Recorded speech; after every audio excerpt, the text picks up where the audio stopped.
오늘은 골로새서의 마지막 장인 4장을 통해서 은혜와 진리를 나누겠습니다.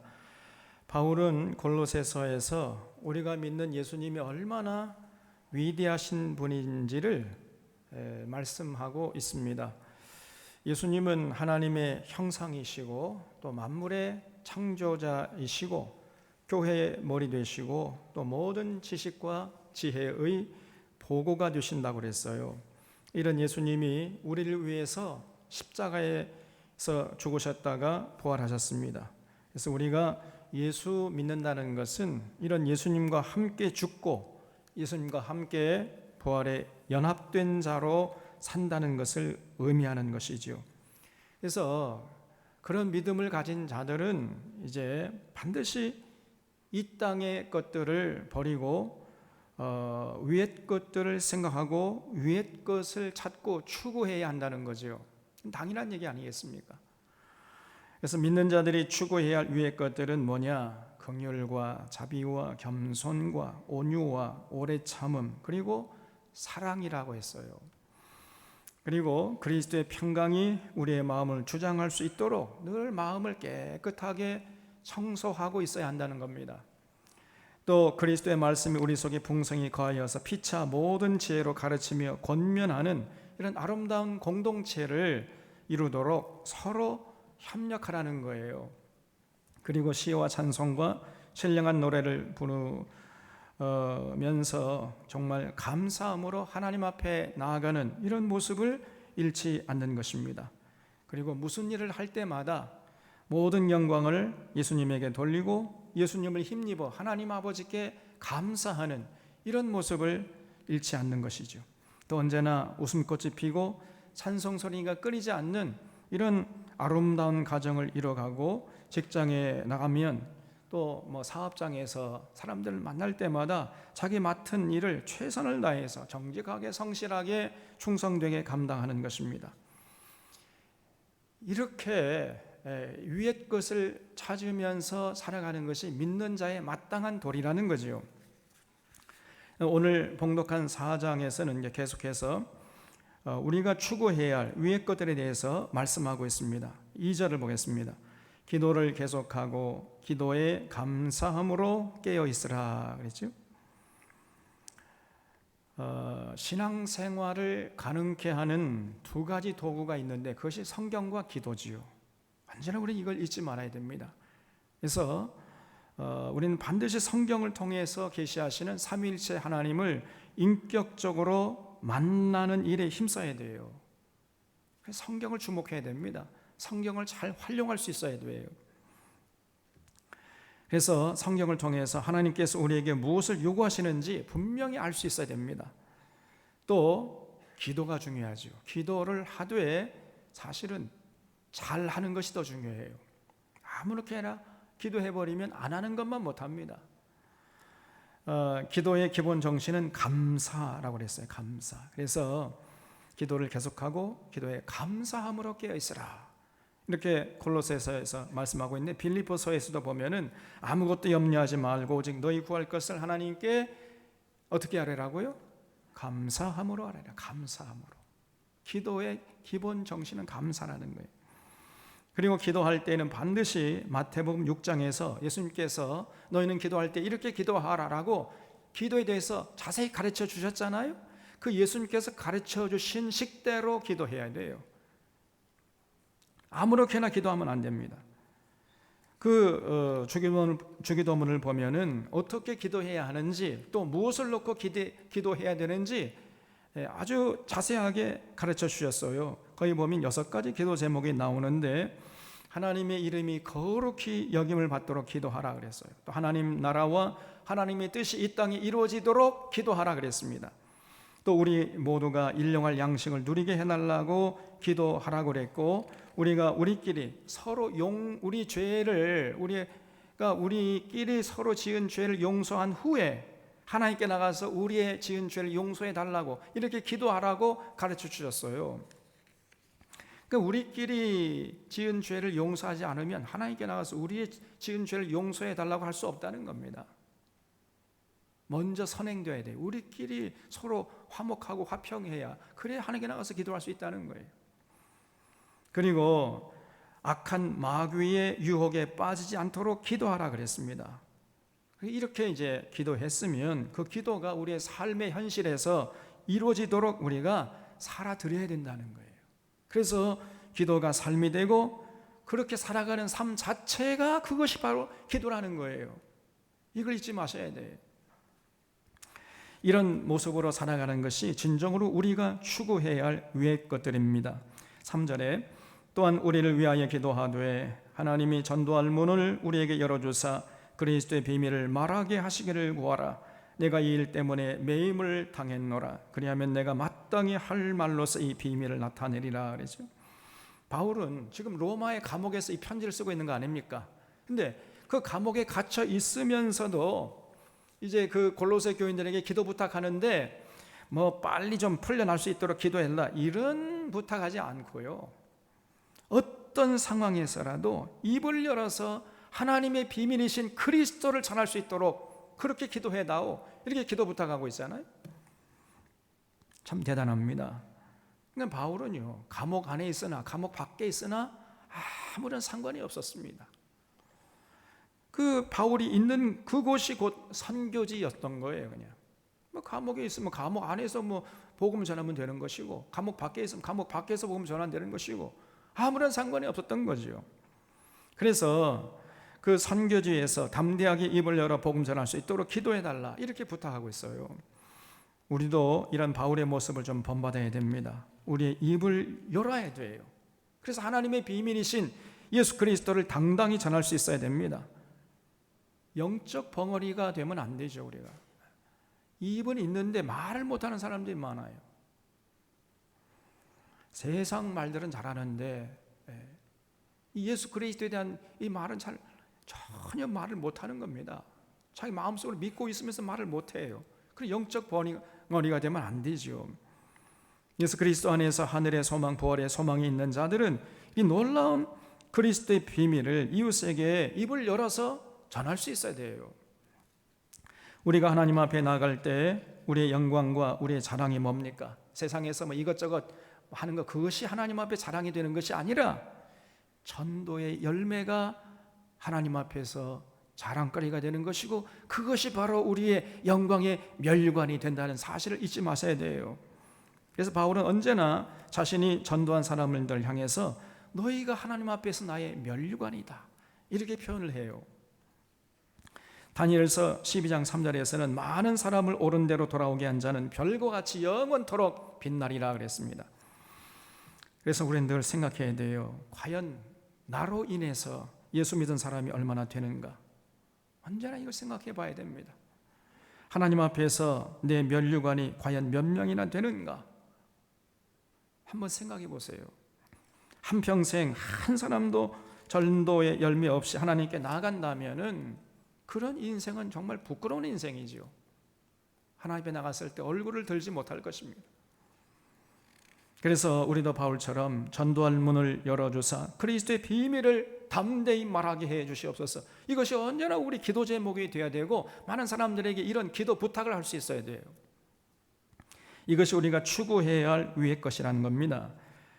그리고 바울이 기도 부탁하는 것처럼 교인들끼리 서로 기도 부탁을 할 수 있어야 돼요. 그리고 서로를 위해서 기도해 주는 것, 이거는 하나님께서 기뻐하시는 아름다운 일입니다. 예수님도 베드로를 위해서 내가 너를 위해 너의 믿음이 떨어지지 않기를 기도하였노라. 예수님이 중보 기도를 해서 베드로를 위해서, 또 바울도 언제나 자신이 전도한 교인들을 위해서 중보 기도하고 있는 것을 우리가 그 바울 서신을 곳곳에서 볼 수 있어요. 그리고 지금 자기를 위해서 좀 기도해달라, 이렇게 기도 부탁하고 있잖아요. 서로를 위해서 기도해 주는 것, 이거는 정말 하나님이 기뻐하시는 일이고, 그리고 굉장히 중요한 일입니다. 서로를 위해서 기도하는 거기에 능력의 역사가 일어나는 거예요. 특별히 어려움을 당한 믿음의 식구들을 위해서 기도하는 것은 어려움을 당한 믿음의 식구들에게는 말로 형용할 수 없는 큰 힘이 되는 거예요. 그래서 우리 사랑하는 사론의 교우들은 나를 위해서 기도하는 것도 물론 해야 되겠지만은 우리 믿음의 식구들 위해서 더 열심히 기도하는 이 아름다운 모습을 주님 앞에서 잃지 않을 수 있기를 주님의 이름으로 부탁드립니다. 여러분, 5절에 외인에게 대해서는 지혜로 행하여 세월을 아끼라 그랬어요. 이게 무슨 말이겠어요? 외인에게 대해서는 지혜로 행하여 세월을 아끼라. 교회 밖에 있는 믿지 않는 사람들에게 지혜롭게 처신해서 복음 전할 수 있는 기회를 잘 포착하라는 거예요. 그냥 세월만 보내지 말고 궁극적인 목적은 그 믿지 않는 사람들에게 복음을 전해서 믿게 하는 거 아닙니까?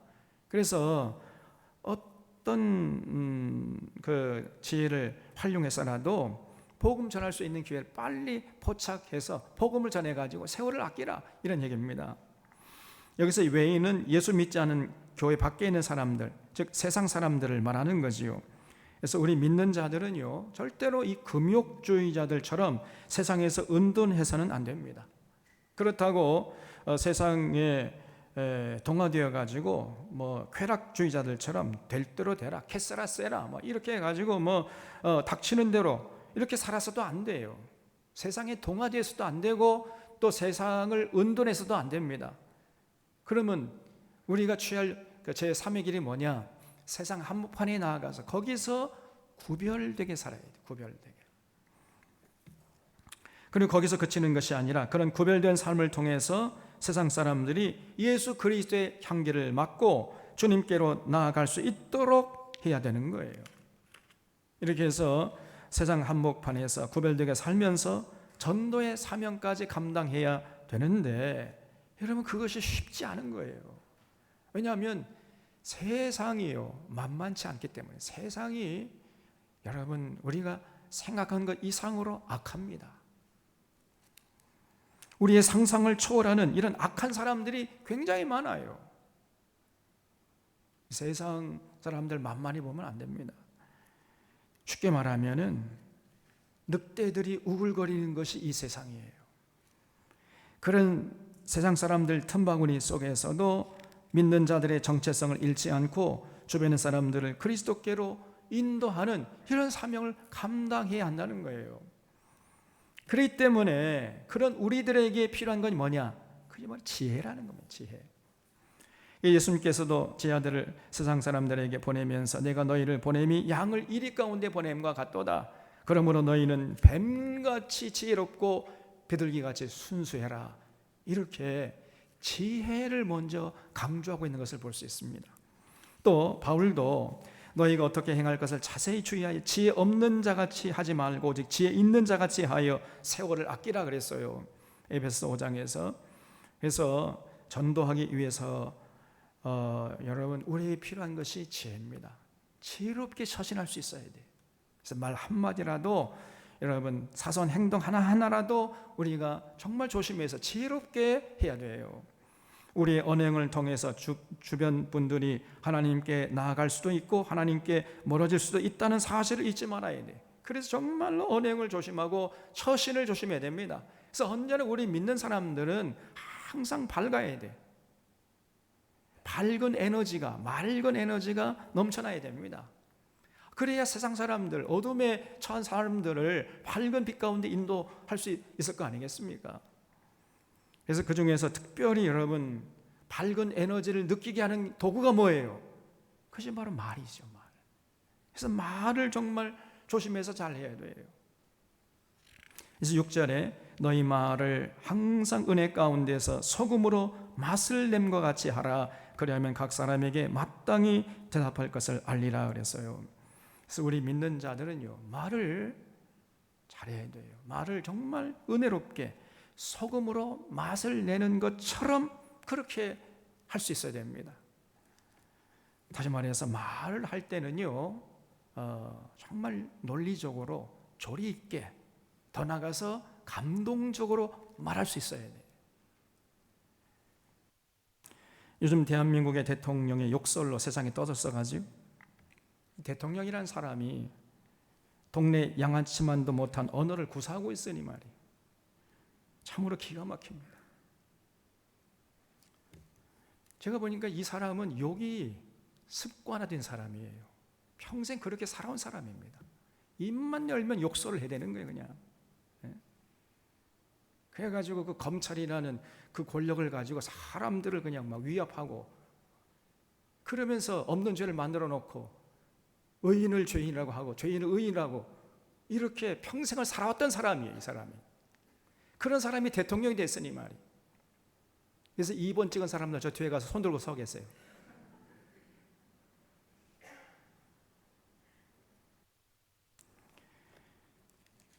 그런데 더 큰 문제는 욕을 했잖아요, 분명히. 욕을 했으면서 안 했다고 또 거짓말을 해야 돼, 또. 그리고 누가 퍼뜨렸는지 진상을 좀 조사해 봐야 되겠다.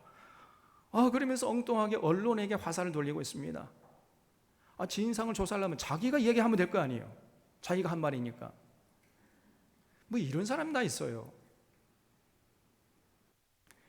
그 사람 얼굴만 보면 제가 화가 나가지고 못 견디겠다니까, 그냥. 이런 자가 대통령이니 정말로 이 나라가 정말 걱정이 됩니다. 너무나도 명백한 증거가 있음에도 국민들이 보는 앞에서 뻔뻔스럽게 저렇게 거짓말을 늘어놓고 있으니 말이에요. 근데 지금까지 그게 통했거든요. 대통령에 대해서도 더 통할 줄 알았던 거죠. 이런 거짓말 정권에게 우리가 어떻게 우리의 생명을 맡길 수 있겠습니까, 여러분? 지금 국제 정세가 긴박하게 돌아가고 있는데 이 사람이 하는 짓은 뭐냐면 굴욕 외교, 그리고 구걸 외교에 목을 메고 있습니다. 그리고 지금 한미일 군사동맹이라 해가지고 연합훈련한다면서 동해에 일본의 배가 우길 승천기를 달고 지금 동해에 출몰하고 있어요. 독도 금방까지 접근했다는 건 아닙니까, 여러분? 이거를 대통령이 돼가지고 용납하고 있는 거예요, 지금.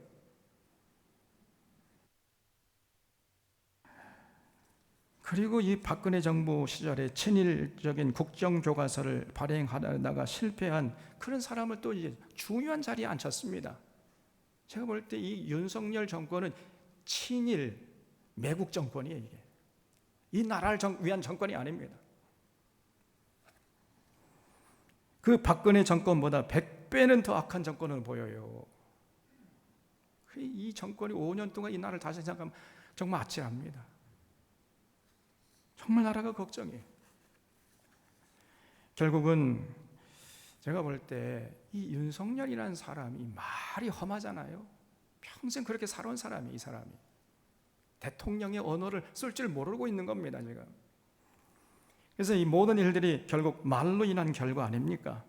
여러분, 말이 이렇게 중요한 거예요. 그래서 우리가 말을 소금으로 맛을 낸 것 같이 해야 합니다. 여러분, 그 음식에는 소금이 들어가야 맛이 나잖아요.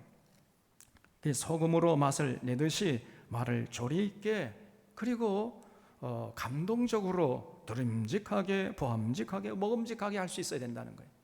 그런데 여러분, 소금으로 맛을 내듯이 그렇게 잘 해야지 이렇게 결심한다고 해가지고 그렇게 말을 잘 할 수 있는 게 아니에요.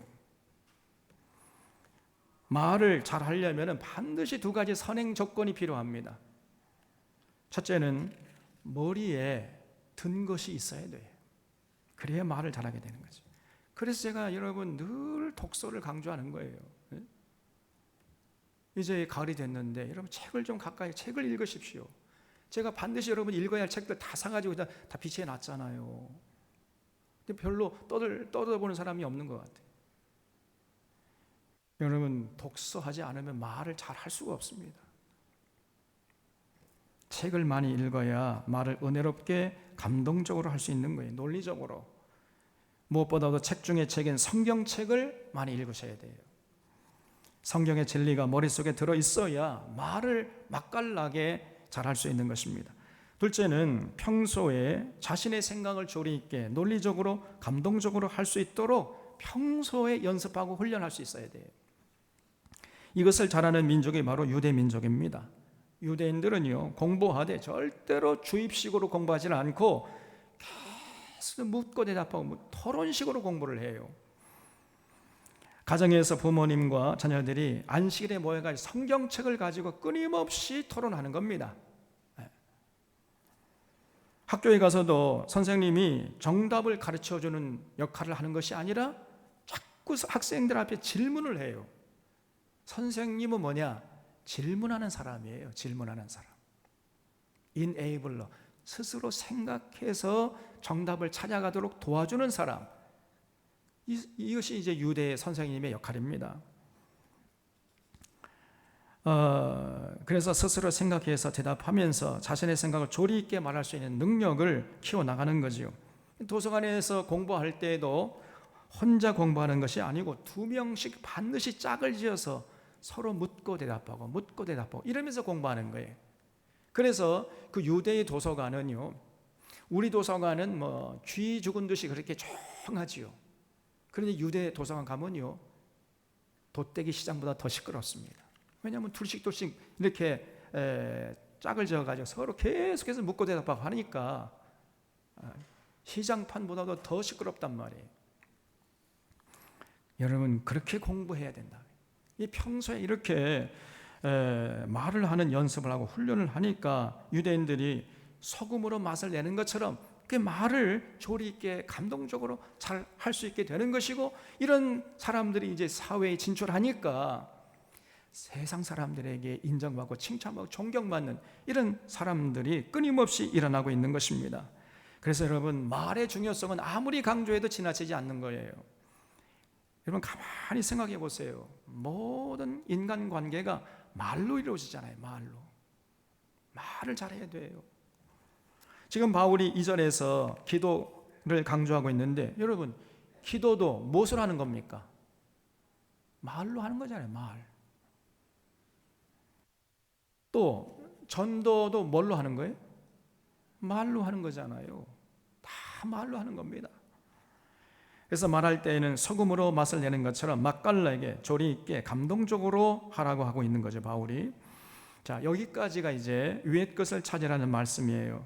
하나님 보좌 우편에 앉아 계신 예수 그리스도와 함께 연합된 자들은 위의 것들을 찾아야 하는데, 그 위의 것들이 뭐냐? 3장에서 쭉 시작했어요. 3장 1절 시작해가지고 4장 6절까지 그 우리들이 찾아야 할 위의 것들에 대해서 언급하고 있고, 그리고 이제 7절부터는 골로새 교인들과 성도의 교제를 위한 내용으로 되어 있어요.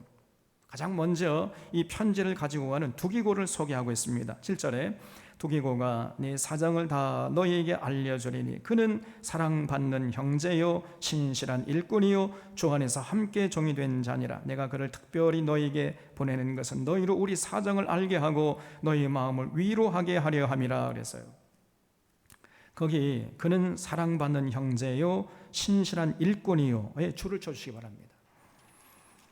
두기고는 바울의 편지를 골로새 교회에게 전해주는 심부름꾼이었는데, 두기고는 주변 사람들에게 사랑받는 형제였다는 거예요. 여러분, 이것이 중요합니다. 우리가 사랑받는 자가 되어야 돼. 우리가 내가 하나님을 사랑, 이웃을 사랑하라 해서 사랑하는 자로 살아야 하지만, 그 전에 먼저 우리가 주변 사람들에게 사랑받는 자가 되어야 돼요. 그래서 사랑하는 것보다 더 중요한 것은 사랑받는 사람이 되는 것입니다. 사랑을 받으려면요, 온갖 덕목을 다 갖추지 않으면 잘 안 되거든요. 사랑받는 사람이 많은 교회가 좋은 교회입니다. 우리 들꺼부른 사론교회는 주변 사람들에게 사랑받는 자들로 가득 차고 넘칠 수 있기를 바랍니다, 여러분. 그런 교회가 좋은 교회라니까요. 지금 바울이 두기고를 소개할 때 제일 먼저 내세우는 게 뭐냐? 이 두기고는 어딜 가든지 주변 사람들에게 사랑받는 사람이라는 거예요. 사랑받는 사람. 그래서 바울이 중요한 편지를 전달하는 심부름을 두기고에게 맡겼던 것입니다. 그래서 우리도 주변 사람들에게 사랑받는 자가 되어야 되는데, 자, 그러면 여러분 가만히 생각해 보세요. 누가 사람들에게 사랑받습니까? 어떤 사람이 주변 사람들이 사랑을 받아요? 언제나 밝고 맑은 에너지가 넘치는 사람입니다. 이런 사람이 주변 사람들에게 사랑받아요. 그리고 무엇보다도 신실한 사람이 사랑받습니다. 신실한 사람, 변함없이 묵묵하게 비가 오나 눈이 오나 자기 일을 정직하게 성실하게 충성스럽게 하는 사람이 사람들에게 사랑받는 거예요. 두기고가 그랬던 거예요. 신실하고 사랑받는 두기고 그랬잖아요. 그래서 바울이 두기고를 신임해서 골로새서를, 그 중요한 골로새 편지를 그에게 맡겨서 보냈던 것입니다. 9절에 신실하고 사랑을 받는 형제 오네시모를 함께 보내노니 그는 너희에게서 온 사람이라. 그들이 여기 일을 다 너희에게 알려주리라 그랬죠. 그러니까 오네시모도 역시 신실하고 사랑받는 형제라 그랬어요. 그러니까 바울 곁에는 신실하여 사랑받는 형제들이 많았음을 볼 수 있습니다. 당연한 것이요. 사실 예수 잘 믿게 되면요, 반드시 신실하게 되고 사랑받는 자가 되게 돼 있어요. 그건 당연한 것입니다. 왜 그래요? 우리 주님이 그러하시니까요. 그 주님을 사랑하고 그 주님의 뜻을 받드는 사람은 당연히 신실하고 사랑받는 자가 되는 것이죠. 그래서 오네시모가 이제 예수 믿고 그렇게 참 신실하여 사랑받는 자가 됐는데, 사실 원래는요, 이 오네시모라는 사람 예수 믿기 전에 굉장히 거친 사람이었습니다. 원래 이 오네시모는 골로새 동네에 빌레몬이라고 하는 주인집에서 도망친 노예였습니다. 그 빌레몬의 재산을 훔쳐가지고 도망친 노예였어요. 다음 주일에 이 빌레몬서를 통해서 은혜와 진리를 나누려고 하는데, 이 오네시모는 빌레몬 집에 노예였는데 도망쳐가지고 어디까지 도망갔느냐? 그 골로새에서 로마까지 도망쳤다는 거예요. 글쎄, 여러분, 이 골로새 로마까지 거리는, 제가 지난번 골로새 1장에서 할 때 말씀드렸잖아요. 무려 1400km, 직선 거리로만 1400km예요. 좀 놀라주세요. 1400km라니까. 그 2000년 전에 1400km, 1400km 가려면 골로새서에서요, 지금 이제 골로새 터키거든요. 터키 국경을 넘어야 되고, 그리고 터키와 그리스 사이에 있는 에게해란 바다를 건너야 돼요. 또 그 그리스 국경을 건너면 또 이제 로마, 이탈리아 국경이나 그 이탈리아 국경을 건너야 되고, 그리고 그리스와 이탈리아 사이를 가로막는 바다가 아드리아해예요. 왜 아드리아해냐? 이건 딸이 아니고 아들이야. 그래서 아드리아해예요. 그 아드리아 바다를 건너야 로마까지 갈 수 있었던 겁니다. 산을 넘고 물을 건너 험산 줄령을 넘어야 그 1400km를, 당시에 무슨 자동차가 있었겠, 비행기가 있었겠어요. 걸어가거나 아니면 뭐 낙타나 노새 타고 가거나 뭐 그렇게 했겠죠. 그 길을 간다는 것은 상상도 할 수 없는 것입니다. 그래서 2000년 전에 그렇게 먼 거리까지 도망칠 정도로 스케일이 큰 사람은 절대로 노예로 살 수가 없는 거죠. 오네시모가 정말 이 범상치 않은 사람이었던 거예요. 그런데 이 오네시모는 억세게도 운이 좋은 사람이어서 그 넓은 로마 바닥에서 하필이면 바울을 만난 거예요.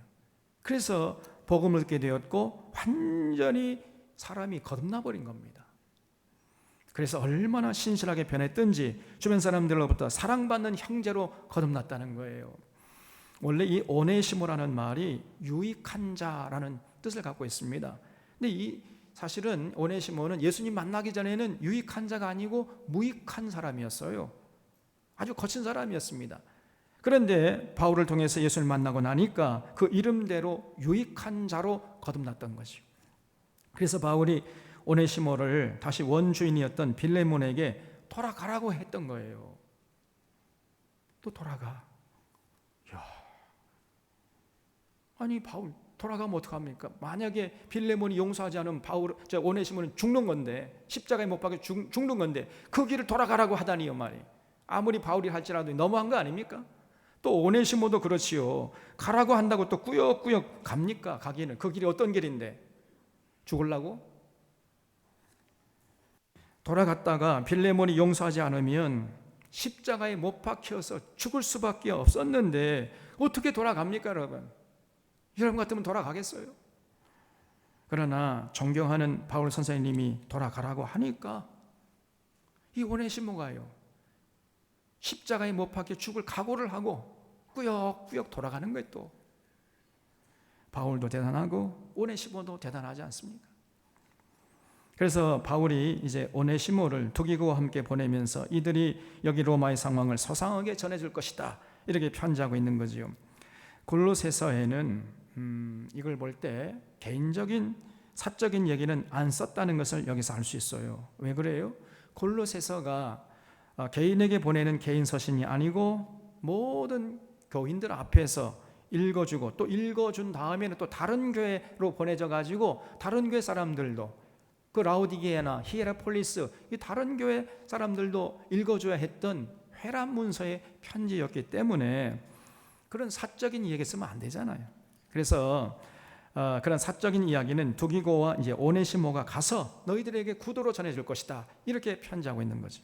10절에 나와 함께 갇힌 아리스다고와 바나바의 생질 마가와 이 마가에 대하여 너희가 명을 받았음에 그가 이르거든 영접하라. 유스도라 하는 예수도 너희에게 문안하느니라. 그들은 할레파이나 이들만은 하나님의 나라를 위하여 함께 역사하는 자들이니 이런 사람들이 나의 위로가 되었느니라 그랬어요. 여기 보면 세 사람이 나오는데 아리스다고 그리고 바나바의 생질이었던 마가 그리고 유스도라는 예수 이 세 사람이 등장하는데 이 사람들의 공통점이 뭐냐? 전부 할레파들이었다네요. 할레파. 아리스다고는 데살로니가 출신이었는데 이 바울이 데살로니가 사람들의 그 헌금을 걷어가지고 예루살렘 교인들에게 이제 전달해 줄 때 그 데살로니가 교회 대표자로 바울을 따라갔던 예루살렘까지 따라갔던 사람이에요. 바울이 예루살렘에 헌금을 전해주고 곧바로 체포되어 가지고 그 예루살렘 근방에 있는 가이사랴 감옥에서 2년 동안 갇혀 있었잖아요. 그러다가 이제 로마로 호송되어 가지고 또 로마 감옥에 지금 2년이나 갇혀 있는 신세 아닙니까? 그런데 아리스다고가 바울의 곁을 떠나지 않고 그 가이사랴에서 2년 또 죄수로 호송되는 기간 1년 그리고 로마 감옥에서 2년 도합해서 5년 정도의 그 감옥 생활 그 고난의 여정을 끝까지 바울과 함께 했다는 것입니다. 참, 이 아리스다고가요 정말 신실한 사람이었다는 것을 알 수 있습니다. 그래서 여러분 피는 물보다 진하지만 신앙은 피보다 진하다는 것을 여기서 알 수 있어요. 한 피를 나눈 형제자매도 어떻게 이렇게 5년 동안이나 그 고난의 여정을 함께 할 수 있겠습니까? 자신의 생계도 팽개쳐버리고 바울이 가는 곳 따라가가지고 함께 감옥에 갇힌 자가 되었다는 거예요. 초대교회 믿음의 권속들은 예수님의 보혈을 나눈 자들임을 잊지 않고 목숨까지도 내둘 정도로 이렇게 진한 우정을 나눴던 거예요. 그러니까 이 초대교회 교인들의 이런 아름다운 관계에 비교하면 오늘날 우리 교인들의 서로 이 교제하는 모습을 보면요 얼마나 부끄럽잖아요. 또 마가가 나오는데 이 마가가 훗날 마가복음을 쓴 마가입니다. 원래 마가는 바나바의 생질이었다고 했죠. 지금 소개하고 있죠. 바울이 요즘 말로 하면 이 생질이 뭐죠? 조카입니다. 조카. 그래서 마가는 바울과 바나바와 함께 제1차 전도 여행에 동행했는데 그러다가 이제 버가라는 곳에서 그만 마가가 갑자기 돌아가 버렸지요. 왜 돌아갔는가? 여기에 대해서 의견이 분분한데 마가가 원래 부잣집 도련님이라 고생을 모르고 커가지고 전도 여행 멋모로 따라갔다가 너무 고생스러우니까 애따 모르겠다 중간에 돌아갔다는 거예요. 이렇게 추측하는 사람이 있고 다른 한편에서는 마가가 할례당이었다는 사실을 주목하는 겁니다. 그래서 바울이 가는 곳마다 예수 믿겠다고 하면은 묻지도 따지지도 않고 이방인들에게 함부로 그냥 세례 줘버리니까 옆에서 지켜보던 할례당했던 마가가 그것이 굉장히 못마땅했던 것이죠. 그래서 돌아갔을 것이다 이렇게 추측하는 사람이 있는데 제가 볼 때 후자가 유력해요. 마가가 할례당이었거든요. 그래서 2차 전도 여행 때 이제 바울이 마가가 다시 이제 참여하겠다 하니까 마가는 안 됩니다. 이렇게 반대를 했어요. 바나바는 아니 한 번 실수는 병가지 상사인데 그래도 한 번만 더 기회를 줍시다. 다시 2차 전도 여행에 붙여주십시다. 이렇게 하다가 서로 이제 대판 두 사도가 싸웠다고 그랬지요. 차라리 그럴 바에 우리 갈라서 합시다. 따로따로 전도팀을 구성해가지고 따로 갔잖아요. 여러분 바울은요 성격이 대쪽 같았습니다. 바울은요 한 번 안 된다고 하면은 하늘이 두 쪽에 나도 안 되는 거예요. 안 되면 안 되는 줄 아세요. 그냥 이게 바울이었어. 그런데 바나바는 그 이름이 뭐죠? 위로의 사람이냐, 바나바는. 그리고 마가가 자기 조카였잖아요. 그래서 어떻게든지 간에 용서하고 품어주려고 했는데 바울이 반대했던 거예요. 바울이 마가 보면 아주 그냥 질색팔색했어요. 그래서 다시 말하면 마가는 바울에게 버림받은 사람이었습니다. 굉장히 마음에 상처가 났을 거 아니에요? 어쨌든 처음에 이제 마가의 신앙이 온전치 못했던 것인데, 그런데 훗날 마가가 이제 완전히 회개하고 거듭나가지고 나중에는 베드로의 통역관으로 섬겼던 거예요. 그러다가 마가복음을 쓴 사람이 된 겁니다. 이런 마가가 이제 바울이 로마의 감옥에 갇혀 있다는 소식을 듣고 옛날에 젊었을 때 자기를 버렸던 바울을 찾아가는 거예요. 제가 생각할 때 마가가 아마 바울 앞에 눈물을 흘리면서 무릎을 꿇고 용서를 빌었을 것입니다. 바울은 그런 마가를 꼭 품에 안아줬을 거예요. 이렇게 감격스럽게 재회를 한 후에 바울이 마가를 골로새 교인들에게 보내면서 그가 하면 잘 영접해 다오 이렇게 부탁하고 있잖아요. 또 유수도라는 예수가 나오는데 원래 이 사람의 이름이 예수였어요. 근데 예수님도 예수고 자기도 예수고 예수님 그러면 자기를 부른지 예수님 부른지 모르잖아요. 그래서 자기 이름을 유수도라고 이렇게 바꿨다는 거지요. 12절에 그리스도 예수의 종인 너희에게서 온 에바브라가 너희에게 문안하느니라. 그가 항상 너희를 위하여 애써 기도하여 너희로 하나님의 모든 뜻 가운데서 완전하고 확신 있게 서기를 구하나니 그가 너희와 라오디게아에 있는 자들과 히에라폴리스에 있는 자들 위하여 많이 수고하는 것을 내가 증언하노라 그랬어요. 골로새서 1장을 할 때 제가 말씀드렸죠. 이 에바브라는 골로새 교회를 섬기던 목회자였다고 소개했어요. 그러니까 이 에바브라 목사님이 정말 아주 신실한 목사님이셨던 것 같습니다.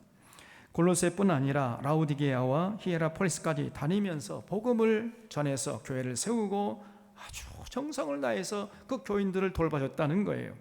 이런 에바브라가 지금은 이제 로마에 있는 바울의 곁에 있는데 이 사람은 끝까지 바울의 곁을 떠나지 않고 지켜줬던 것 같습니다. 그러니까 에바브라가 골로새로 돌아갔으면 두기고 편에 편지를 보낼 것이 아니라 에바브라 편에 편지를 보내면 됐잖아요. 그런데 에바브라는 지금 로마 감옥에 남아 있고, 그래서 그 골로새 편지를 써가지고 두기고의 편에 보냈던 거지요. 끝까지 바울의 고난을 보고 그 곁을 떠나지 못하고 바울 곁에 남아서 바울을 보살펴줬던 참으로 신실한 사람이 에바브라 목사님이셨어요. 참 아름다운 사람이죠. 또 14절에 사랑을 받는 의사 누가와 또 데마가 너희에게 문안하느니라 그랬어요. 누가와 데마도 바울의 곁을 지키고 있었다는 거지요. 그런데 누가도 역시 사랑받는 사람이었다 이렇게 소개하고 있습니다. 바울 곁에는 전부 사랑받는 사람들만 있었어요. 당연한 거지요. 사랑받는 두기고, 사랑받는 오네시모, 사랑받는 의사 누가, 전부 사랑받는 사람들이지요. 가는 곳마다 여러분 사람들의 마음을 불편하게 하고 찡그리게 하면서 어떻게 복음을 전할 수 있겠습니까? 당연히 사랑받아야죠. 그래서 우리도 복음을 전하려면요 사랑받기끔 처신해야 돼. 말과 행동을 어쩌면 그렇게 조리 있게 감동적으로 하는지 언행심사가 딱 보면요 정말 사랑스럽지 않아요. 그렇게 행동할 수 있어야 됩니다. 사람들을 보면은 언제나 먼저 밝게 안녕하세요, 어떻게 지냈어요? 좀 이렇게 인사를 할 줄 알아야죠. 멀뚱멀뚱 그냥 쳐다보고만 있고 인사도 안 하고 그러면서 어떻게 복음을 전한다는 거예요? 여러분, 그래서 언제나 밝고 맑은 에너지가 느끼도록 처신할 수 있어야 됩니다. 그래야 그런 사람들에게 사랑받게 되는 것이고 하나님의 영광을 드러낼 수 있는 것 아니겠어요? 의사 누가가 그랬던 거죠. 그런데 여기 이제 데마가 나오는데 데마는 여기서 나오고 그다음에 이제 빌레몬서에도 나오고 디모데 후서에서도 나옵니다. 세 번 딱 이름이 나오는데 지금 여기서는 바울 곁에 있는 것으로 소개되어 있는데 디모데 후서를 보면은 데마가 세상을 사랑해서 데살로니가로 가버렸다 이렇게 소개하고 있습니다. 그러니까 데마가 중간에 변절해 버렸던 거지요. 여러분, 그래서 우리가 신앙생활 할 때 변치 않는 게 중요합니다. 변해버리면, 변질돼 버리면은 그건 아무짝에도 쓸데가 없는 거예요. 초지일관하는 이런 믿음의 자세가 중요한 거예요. 젊었을 때 잘하다가 나중에 나이 들어가지고 퇴색돼 버리고 변질돼 버리면 이건 아무것도 아니죠. 제가 늘 말씀드리잖아요. 우리 하나님에게는 영원한 현재만 있다. 과거 이거 내가 과거에 뭐 이렇게 왕년에 뭐 그런 거 통하지 않습니다. Now and here, 오늘 지금 여기서 어떻게 살아가는가, 이것만이 중요한 거예요. 우리 하나님은 현재만 있기 때문에 그래요. 과거도 없고 우리 하나님 미래도 없습니다. 영원 전부터 영원 후까지 동시에 존재하시는 분이 하나님이시기 때문에. 그래서 여러분, 대마처럼 도중에 변질돼 버리면요, 그거는 뭐 헛일이 돼 버리는 거지. 그래서 처음 된 자가 나중되는 것이고 나중된 자가 처음 된다는 사실을 우리 사랑하는 사랑의 교회 잊지 마시기를 바랍니다. 15절에 라오디게아에 있는 형제들과 눈바와 그 여자의 집에 있는 교회에 문안하라 그랬지요. 그러니까 라오디게아는 여러분 아주 당시에 돈이 많은 부자 동네였어요. 우리로 하면은 저 서울의 강남 같은 그런 동네였습니다. 이 라오디게아의 특산품으로는 안약이 유명했고 또 트리미타라고 하는 고급 의복이 유명했습니다. 그래서 라오디게아를 트리미타리아라고도 했어요. 트리미타리아라는 말은 무슨 말이냐 하면 트리미타라고 하는 고급 옷을 생산하는 동네다, 이런 뜻이에요. 뒤에 리아가 붙으면 땅이라고 그랬죠. 그래서 라오디게아는 안약과 고급 옷을 팔아가지고 굉장히 돈을 많은 부자 동네였던 거지요. 그런데 문제가 뭐냐, 돈이 많아지다 보니까 사람들의 신앙이 어떻게 돼요? 시들시들해지는 거예요. 믿는 것도 아니고 안 믿는 것도 아니고, 한 발은 세상에 한 발은 교회, 어정쩡하게 이렇게 신앙생활하다가 부활하신 예수님에게 책망받은 교회가 되어만 거예요. 그 요한계시록 2장에 나오잖아요. 그런데 여기 지금 바울의 편지를 보면은 라오디게아 교회는 예배당이 따로 있었던 것이 아니고 눈바라고 하는 여인의 집을 교회당으로 사용했던 것 같습니다. 다시 말하면 가정교회였던 거예요. 초대교회는 거의 대부분 가정교회였어요. 지금 우리처럼 이렇게 예배당을 따로 짓고 예배당에서 예배드리는 게 아니라 대부분 가정에서 모여가지고 예배드렸던 거예요. 16절에 이 편지를 너에게서 읽은 후에 라오디게아인의 교회에서도 읽게 하고 또 라오디게아로부터 오는 편지를 너희도 읽어라 그랬죠.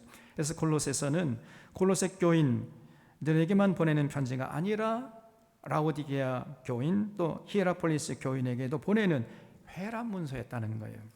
돌려가면서 읽는 편지였던 거죠. 17절에 아키뽀에게 이르기를 주 안에서 받은 직분을 삼가 이루라고 하라. 여기 아키뽀라는 이름이 나오죠.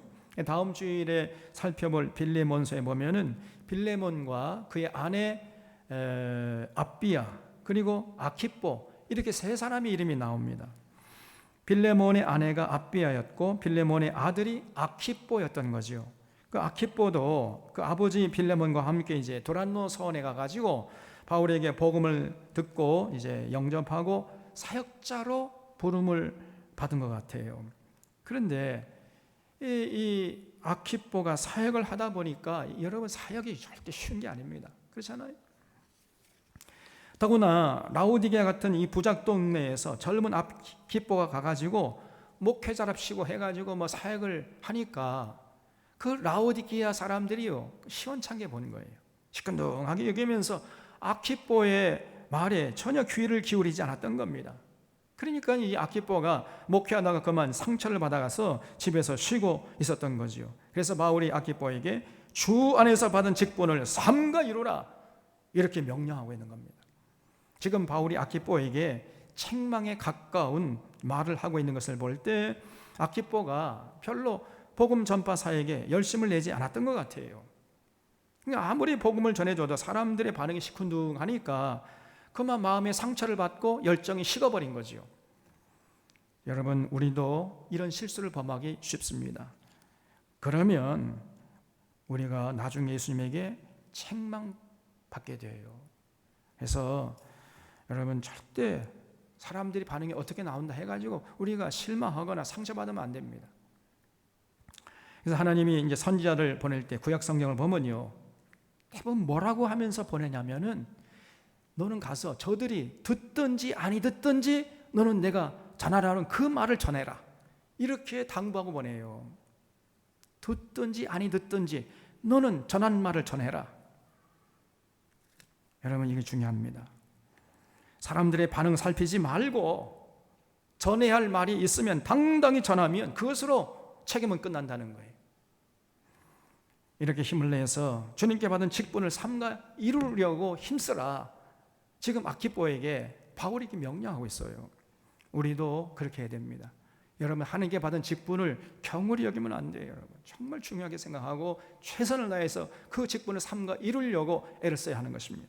18절에 나 바울은 친필로 문안하노니 내가 매인 것을 생각하라. 은혜가 너에게 있을지어다 그랬죠. 이 18절만 바울이 친필로 썼다는 거예요. 그 17절 이전까지는 바울이 이제 불러주면 받아 적는 사람이 적었던 거죠. 그래서 나 바울은 친필로 문안한다. 이 18절만 이제 바울이 쓴 편지임을 증명하기 위해서 바울이 친히 친필로 썼다는 거죠. 이렇게 해서 이제 우리가 골로새서를 전부 살펴봤는데, 이 골로새서의 주제는 그리스도론이라고 말씀드렸죠. 그리스도론, 우리가 믿는 예수님이 얼마나 대단한 분이신가를 소개하고 있습니다. 예수님은 하나님의 비밀이신 그리스도가 되시는데 그분이 바로 창조주이시고 하나님의 형상이시고 교회의 머리 되신다는 겁니다. 그리고 승천하셔서 지금은 하나님 우편에 앉아 계시고 지혜와 지식의 모든 근본이 되신다는 거죠. 그래서 이런 분을 우리가 구세주로 믿고 그분 안에서 죽고 그분 안에서 다시 살리심을 받았다고 믿는다면 이제는 이 땅에 사는 동안에 항상 땅의 것을 생각하지 말고 위의 것을 생각하면서 위의 것을 추구하면서 살라는 거예요. 지금 바울이 이런 권면을 하고 있는 것이죠. 그래서 우리 사론의 교우들이 이런 바울의 교훈을, 바울의 권면을 마음속 깊이 새기고 실천할 수 있기를 바랍니다. 기도하겠습니다. 하나님 아버지, 오늘 바울의 권면처럼 믿음의 주여 온전케 하시는 인 예수를 바라보고 끝까지 위의 것, 하늘의 것을 생각하고 추구하는 참된 믿음의 사람들 다 되게 하여 주시옵소서. 우리가 어딜 가든지 주변 사람들에게 사랑받는 자들이 되게 하시고 생명의 향기를 풍겨서 예수 그리스도를 증거하는 믿음의 사람들 다 되게 해 주셨기를 바라옵고 예수님의 이름으로 기도하옵나이다. 아멘.